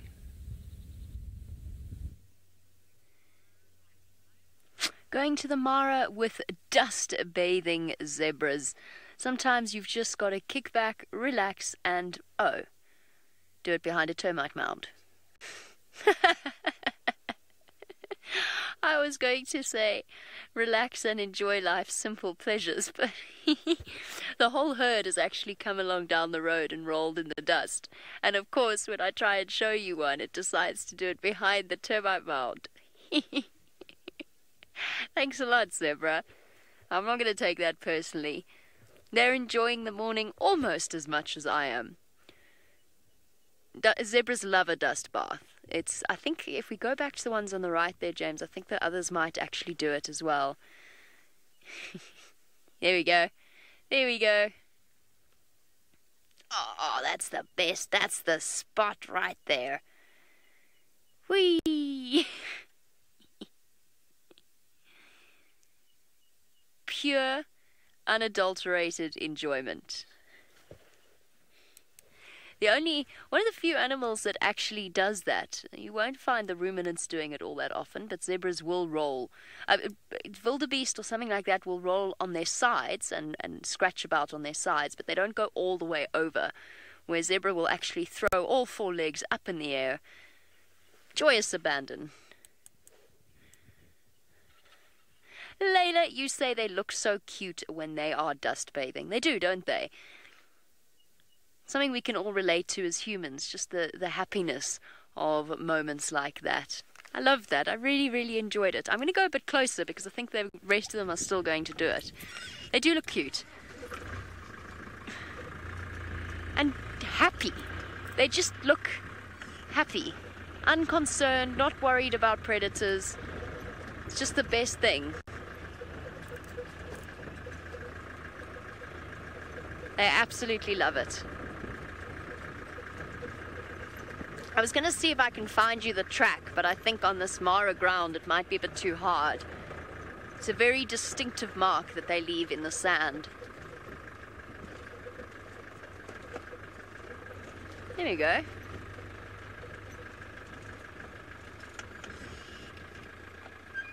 There we go.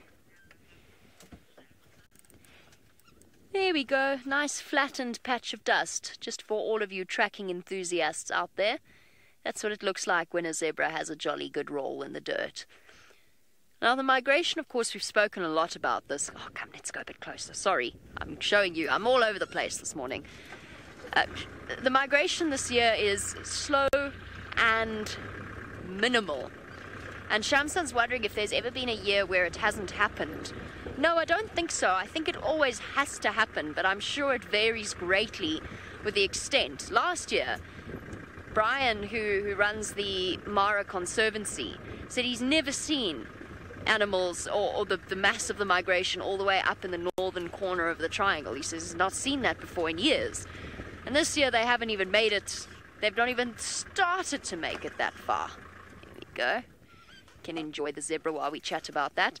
But I think it always has to happen to some degree or another. Maybe if the rains had continued, if the river had been in full flood, it would have stopped them from crossing completely and they would have stayed in Tanzania. I don't know. I really honestly don't know. I've never heard of it not happening at all.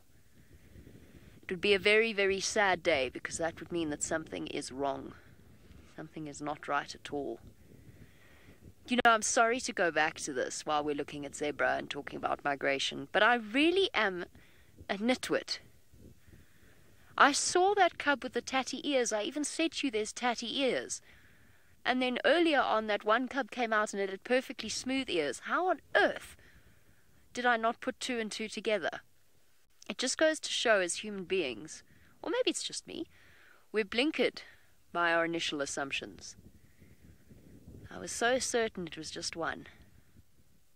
Well, learning curve for me. I said to you, there's tatty ears. You must have thought I was nuts when it came out with perfectly intact, smooth ears. Come on, Jamie. Wakey, wakey. Now they're all going back towards the Mara River. I might actually pop along to the crossings and just see what's happening northern part of the river.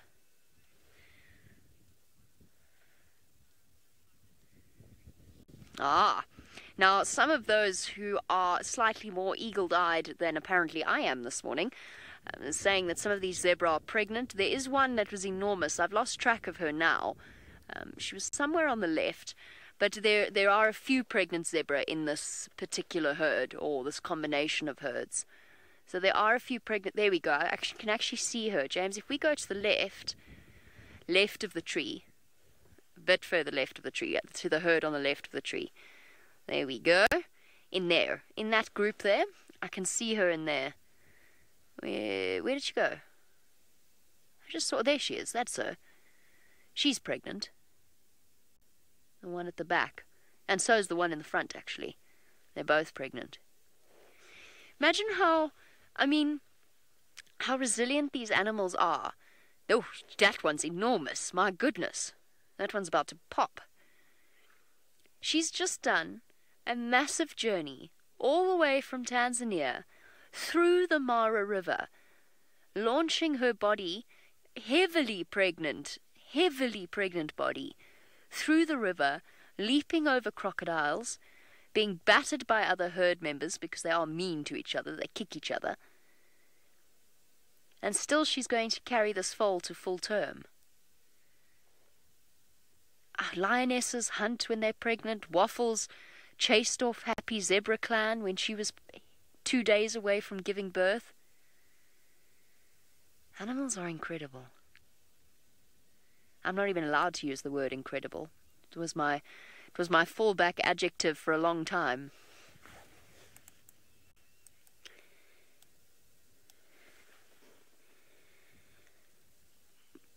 Wisteria, she is very big, and yes, it is a possibility that she's pregnant with twins, but it's unlikely, it's very rare, and zebra foals are big. They're born really big. I don't know if you were watching when James had that live birth of the zebra foal. I remember what struck me at the time. They're very far away, now I'll go catch up with them. I remember what struck me at the time was just how big that foal was when she gave birth. So I don't think that she's pregnant with twins. I, of course, could be entirely mistaken. Apparently. Don't ask me about numbers of babies, because I'll get that one wrong. I'm happy I got that one wrong, though. She could be pregnant with twins, but it's unlikely. Zebra foals are born, their legs are so long to help them to keep up with the rest of the herd. Oh, Mila? Feeling a little lazy today.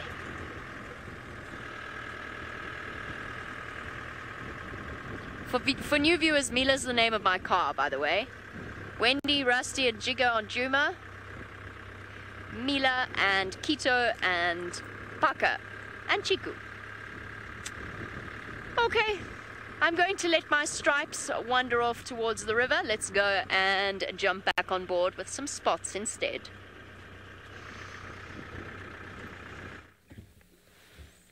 Well, we've got some flat spots, Jamie, thank you. He has decided that it's way too much effort even to look around. And so we are just going to sit here and see exactly what goes on. There's a nice little bit of bird life starting to wake up in and around him. None of them are shouting at him. They're all over the place in the thickets. See if we can identify a few. And you see those two on the top there, Ferg, by any chance? Right on top there. See if we can identify those guys. Oh, he just had a poo. Very difficult with the light to identify. They look like they're black. But I don't think they are black. The bottom one is a southern, looks like a southern black flycatcher or black tit. Yeah. Very difficult in this light. How many of you out there could identify these very two nondescript birds? Hashtag SafariLive if you know what these are. So all sorts of birds shouting in the drainage. They don't know there's a dangerous leopard here on the floor. I think they're getting quite excited that spring is definitely on its way.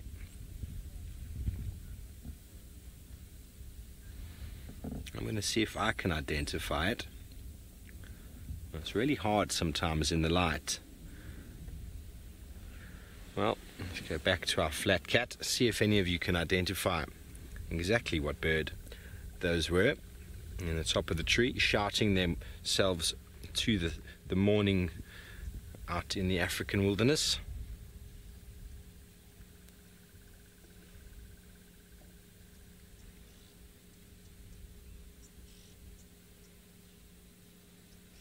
He looks very comfortable, doesn't he? He's nestled himself nicely in there.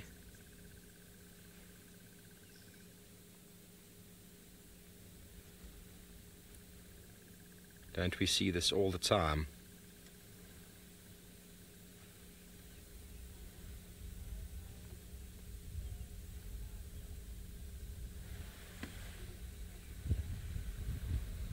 Alalmo and Wisteria, you said two birds there, chickabee and a wren. Not that I know of. Neither of those are those. I'll keep trying. If anybody got some screenshots, that's the best way to identify them. And it was very hard with the coloration to get a proper look at them. So it's one of those tricky questions, really.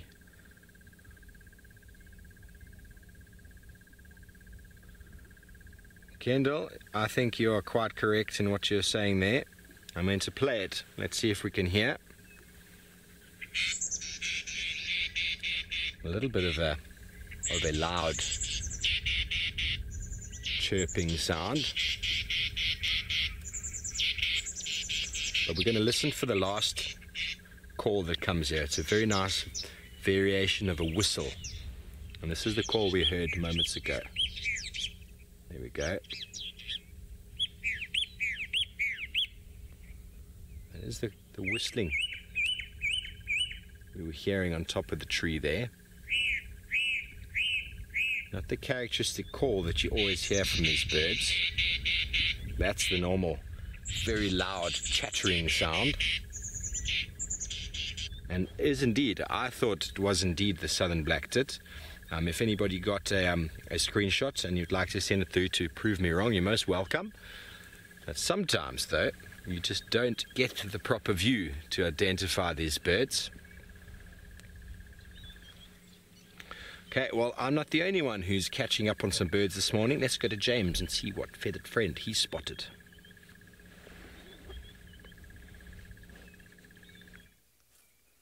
A friend? Well, yes, I suppose this heron could be described as my friend. I'm not sure it knows who I am. I'm not sure it knows what I am. But there it is, nevertheless, sitting having a little bit of fishing time. Now, a little while back, we discussed the ugliest bird call in all the world. And I think this bird comes close. And because of that, I'm going to play it for you. Are you ready? Now, I would warn you that this is not for sensitive ears. Well,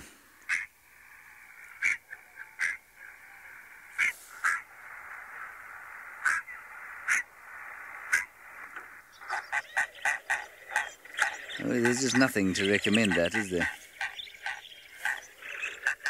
It has a truly ugly voice. Yes, it is a hideous sound, as Faith says. I think Faith's described it beautifully. Hideous. It is hideous. You have a hideous voice, but you are still very attractive to look at, and you are a very good fisherman and froggerman. I was just saying to Seb, as we were sitting here, that I thought that there was a whole lot more birdsong than there has been for some time. That is, of course, expected with the changing of the seasons. Just a few more francolins going for it. What else can I hear? Long-tailed shrikes, hornbills. Now, we also have approaching us Wingston the hornbill. Now, Wingston is the horn. Can you see Wingston here, Seb? You won't be able to get him with the camera, will you? Where is he, sir? He's right here. Can you see him? No, no. Oh, I'm getting there. Wingston is sitting next to the car, everybody, and this is because some foul human beings have been feeding him at drink stops. He's so close to us that you can't even see him with the camera. And now he's become dependent on human beings, because human beings are foul, generally. Now, Wingston, move away. Come on. Clear off. He has got quite a nice name. That's Wingston. And that is because he has become completely habituated to human beings.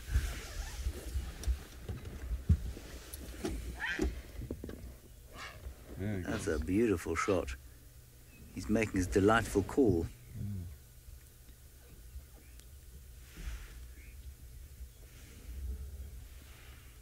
He's probably going to arrive, I suspect quite strongly, if he doesn't arrive at the pan at the Djuma Dam Cam at sometime fairly soon, he'll probably go off to one of the Buffels Hook waterholes. Oh, no, he's flying south. Here he comes. Oh, he's landed in a tree.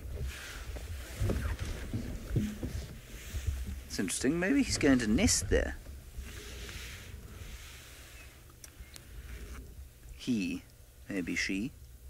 I don't know the difference between a male and a female. I think they look exactly the same. Wow, very cool.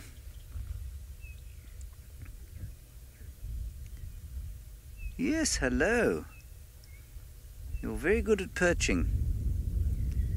Is that the sort of place you'd like to build a nest? Let me check what kind of nest they build. I think it's a fairly unattractive pile of sticks, if I remember correctly. think it's in a tree. Yes, President, indeed. How lovely. Breeding. Monogamous. Nests, sometimes singly, but usually colonial, either in monospecific or in mixed species colonies in trees or riverbeds.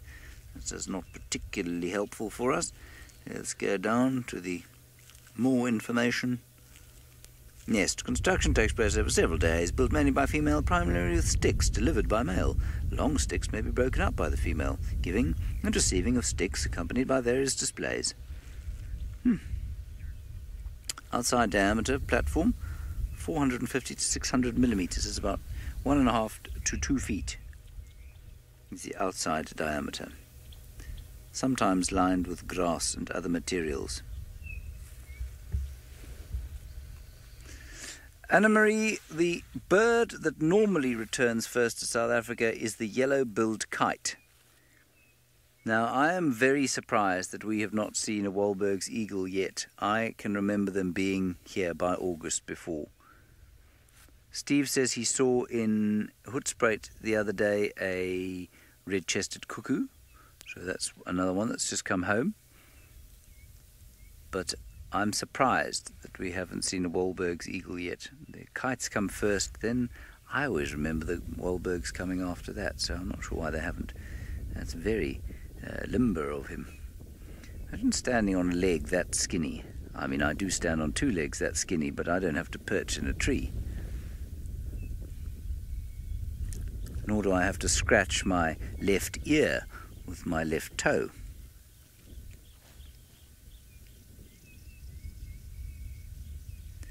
You can also hear the sound of the chinspot batis echoing through this beautiful riverbed here. Romit, what bird irritates me in bed at night? Very few, you know. No birds tend to make an unpleasant night call as far as I can remember.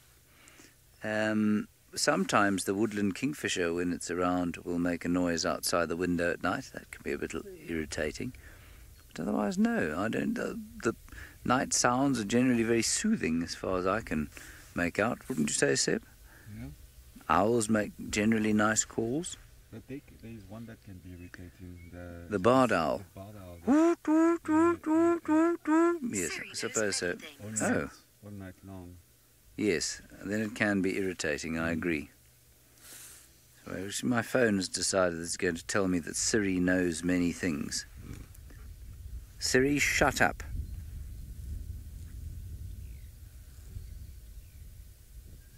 She said, do I deserve that? And then she turned herself off, and that's exactly what we wanted.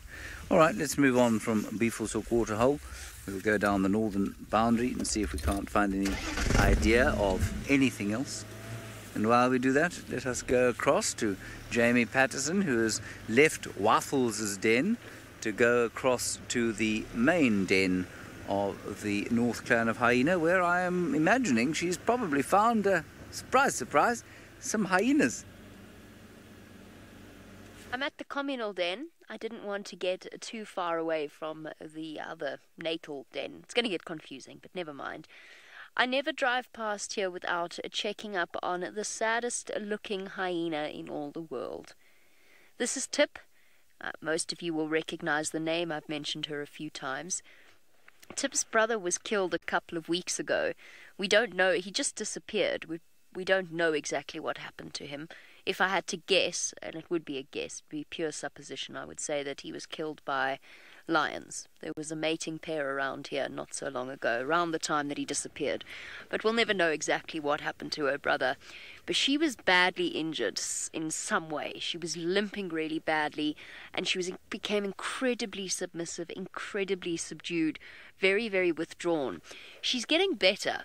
She's starting to come out of her shell a little bit, and I have to tell you, I went out with the researchers the other night, and they let me do the DNA test with the saliva stick, which was very exciting, and she did actually come up and grab the string and bite on it. But she's still, this has set her back almost in her development. She's behaving like a young cub. She's behaving like Sloth Bear, and she's not a young cub. I mean, she must be nearly a year old soon.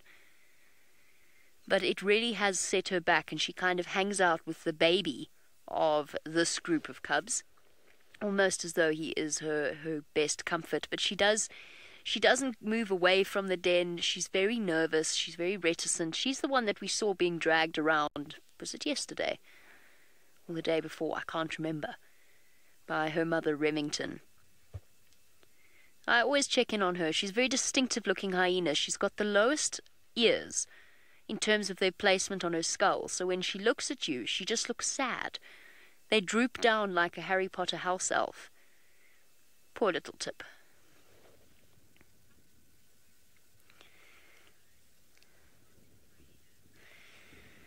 Kendall, you know it's a difficult one. Kendall wants to know about how common siblicide is within hyenas. Siblicide, when referenced in terms of spotted hyenas, very specifically referring to that time when they're very small and they are still spending most of their time below ground. Up until about 20 years or so ago, it was very strongly believed that if you had two cubs of the same sex, they would kill each other within their first few days of life, or one would kill the other in a display of dominance. And it was only if you had a female and a male that you'd actually get two cubs. It's not true, and it's not nearly as common as it was thought to be. They are born with fully erupted teeth, and they do fight for dominance from the moment that they are born and access to mom's milk. But that hierarchy is established, so by the time you're seeing them coming out of the den, it's pretty much settled, that battle. Which is extraordinary when you think about it. That hierarchy established from the moment they are born. But siblicide is actually quite uncommon. We don't have an exact statistic for it because it's very difficult to actually get into the den or to find a way to observe the natal den without disturbing them. There's some research papers that have looked into ultrasound as a way of determining what's going on. So it does happen, but it's not nearly as common as expected, and usually it's when resources are limited. So in this instance, at the age that they were when Wombo, her brother, disappeared, we can be certain that it wasn't Tip. Although with Tip's personality, we could have drawn that conclusion anyway. But they were too old for that to have been a potential cause of his death. Shame, look at her notched ear. That was done by Waffles' great-granddaughters. Lobster and Chow, I saw them do it.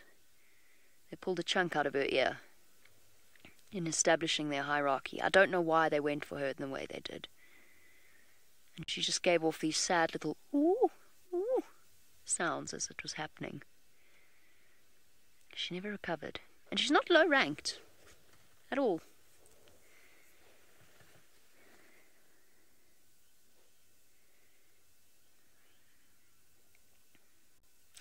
Puma, I have never seen lions dig out a hyena den. I have seen a male lion sneak up on a communal den and kill, I think I saw him kill 2 cubs before the rest had a chance to get underground. But I've never seen a lion actively try to dig them out. I know it does happen though. I have seen footage of it before. I know that they do sometimes dig down. And there's only so much the parents can do, or the mothers can do, not the fathers, but the mothers can do. If they can, they'll try and mob the lion and get it away. But I have seen them dig down before for cubs, but they don't succeed all that often. But I have seen a male lion sneak up on a communal den and massacre cubs. I knew one lion in particular that just really didn't like hyenas. Used to target them. Male lions are the biggest threat to them.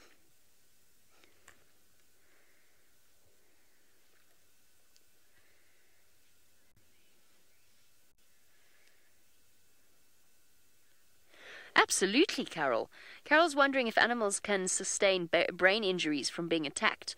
Absolutely they can. I suppose it's even a possibility that that's what caused a massive personality change in Tip over the course of the few weeks after she was injured. Does happen. Yes, animals do get brain injuries. Most of the time, if it's that serious of an attack, they're probably going to die. So it's difficult to know because it's not as though we can jump out and conduct a quick MRI or a CAT scan or some sort of way of ascertaining what damage they have. But it's entirely possible. And they'll probably either die, because that would be a serious attack, or they'll carry on kind of as normal. I don't know how we would determine that, short of... No, there's no way we could. But you are absolutely correct, they could.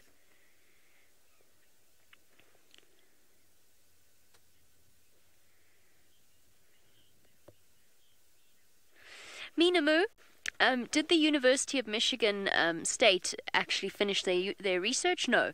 It's an ongoing thing. So they conduct multiple different research projects over the course. They've been running for 30 years on the other side of the river and 10 on this side. And it's a very long-term study. So there's constant behavioral data being collected that will ultimately be used potentially in 10 years' time or 20 years' time as patterns begin to emerge. Whereas other students might be, for example, doing call-outs, playing calls to see the responses of the hyenas, or the hormonal tests. I said DNA, but it's actually we were saliva sticking them for hormone levels. Although we didn't do a serious one. The one that I got to do wouldn't have been used in serious research because there's just too many variables, including someone incompetent holding the saliva stick. So hormone levels, anal pastings, scat analysis, all sorts of things. Paternity. I mean, there's vast arrays of subjects, but one of the big sort of main focuses of the research is into the evolution of their social dynamics, because they are so oddly close to certain types of primates like baboons.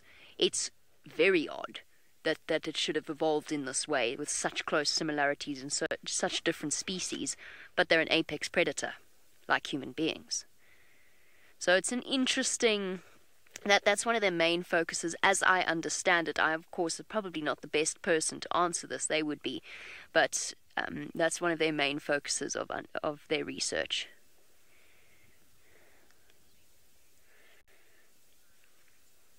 And they're constantly publishing new and interesting information, which I absolutely adore. Speaking of things I adore, let's go and jump back on board with Hosanna.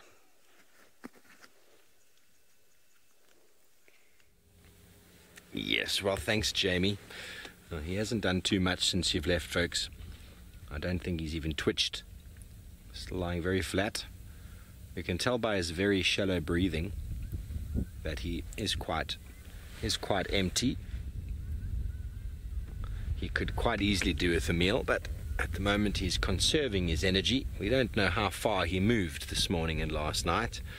Not sure where he was seen yesterday. I don't think he was seen yesterday. But with these conditions, it's quite nice and it's overcast, it's quite cool.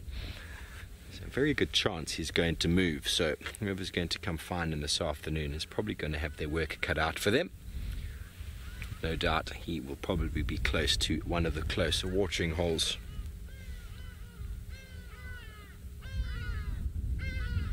Ginger, that's a question I've been asked before, and I really have no idea. I mean, the whiskers obviously serve some form of purpose on them. Whether they would die if they didn't have them is very hard to say.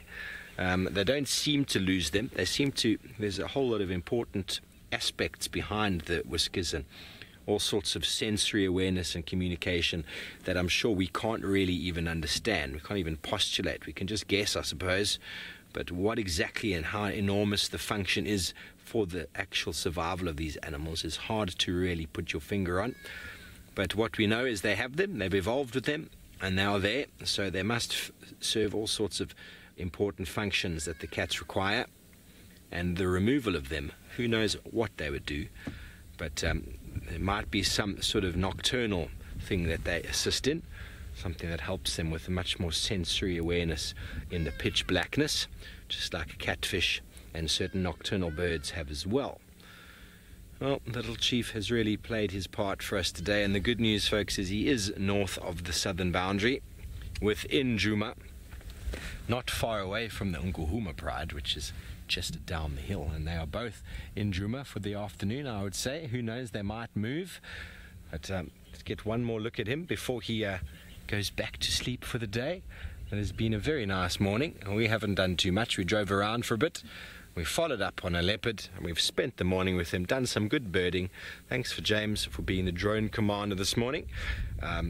Spending time with the lions, Jamie as well, up in the Mara, as well as Brent. Thank you to everyone else for their comments and feedback. Thank you very much. We'll see you this afternoon. Have a beautiful day.